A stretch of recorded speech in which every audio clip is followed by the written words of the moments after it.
ଆସିଛି ଆଜି। ଶୁଣ ଭାଇ ଏ ଭଉଣୀ, ନିରାଶାରେ ଅଛ କି ଆଜି?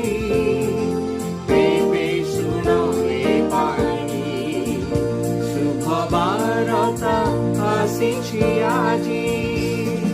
ସରଗର ଏ ବାର୍ତ୍ତା, ପ୍ରେମର ବାର୍ତ୍ତା, ସତ୍ୟମୁଖୀର ବାର୍ତ୍ତା, ପରିତ୍ରାଣର କଥା।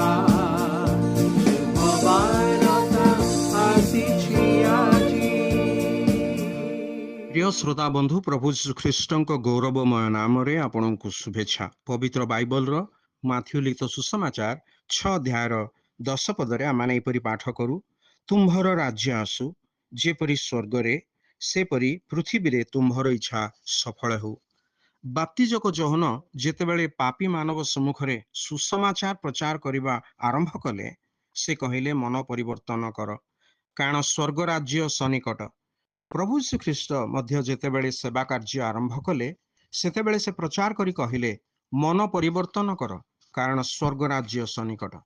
ଯେତେବେଳେ ଈଶ୍ୱର ମନୁଷ୍ୟକୁ ନିର୍ମାଣ କଲେ, ସେ ମନୁଷ୍ୟକୁ ସୃଷ୍ଟି ଉପରେ ଅଧିକାର ଦେଲେ। ତଥାପି ପାପ ହେତୁ ମନୁଷ୍ୟ ସେହି ଅଧିକାର ହରାଇଦେଲା।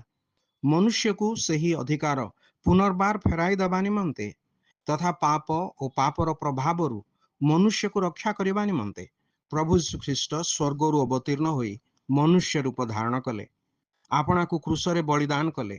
ଯେ କେହି ପ୍ରଭୁ ଶ୍ରୀଖ୍ରୀଷ୍ଟଙ୍କ ଠାରେ ବିଶ୍ୱାସ କରେ, ସେ ପରିତ୍ରାଣ ପ୍ରାପ୍ତ ହୁଏ, ପାପର ପ୍ରଭାବ ଓ ପାପ ଦଣ୍ଡରୁ ମୁକ୍ତି ପାଏ। ପ୍ରଭୁ ଶ୍ରୀଖ୍ରୀଷ୍ଟଙ୍କ ଠାରେ ବିଶ୍ୱାସ ଦ୍ୱାରା ଯେତେବେଳେ ସେହି ବ୍ୟକ୍ତି ନିଜ ଜୀବନରେ ତାହାଙ୍କ ଗୁଣ ପ୍ରକାଶ କରେ, ସେତେବେଳେ ତାହାଠାରେ ସ୍ୱର୍ଗ ରାଜ୍ୟ ପ୍ରକାଶ ପାଏ। ଭୌତିକ ଭାବେ ପ୍ରଭୁ ଶ୍ରୀଖ୍ରୀଷ୍ଟଙ୍କ ରାଜ୍ୟ ତ ଶୀଘ୍ର ଆସିବ। ତାହାଙ୍କଠାରେ ବିଶ୍ୱାସକାରୀକୁ ସେ ଆପଣା ରାଜ୍ୟରେ ସ୍ଥାନ ଦେବେ। ମାତ୍ର ଯିଏ ତାହାଙ୍କଠାରେ ବିଶ୍ୱାସ କରେ ନାହିଁ, ତାହା ଅନନ୍ତ ନର୍କ ବ୍ୟତୀତ ଅନ୍ୟ କୌଣସି ଆଉ ନାହିଁ। ଆପଣ ଯତ୍ନର ସହିତ ନିଷ୍ପତ୍ତି ନେଇ ସ୍ୱର୍ଗ ରାଜ୍ୟରେ ଯେପରି ପ୍ରବେଶ କରିବେ, ଏଥିପାଇଁ ଆପଣଙ୍କ ନିମନ୍ତେ ଈଶ୍ୱରଙ୍କ ନିକଟରେ ଆମର ଏହି ପ୍ରାର୍ଥନା।